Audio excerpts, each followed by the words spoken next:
Maybe just the angle right there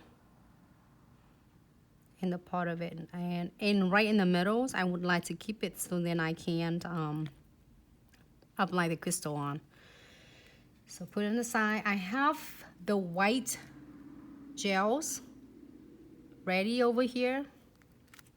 Either you're gonna using twin tip brush or you can use its dot tool. It's up to you. Either way is well.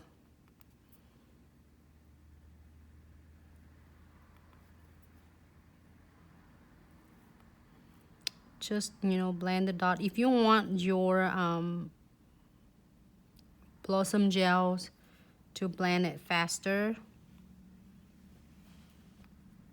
you can polish the blossom gel a little bit thicker.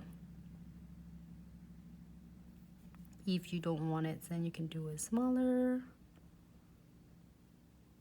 or thinner. I'm gonna move fast a little bit. This is so simple, and then the blossom gel will do everything for you.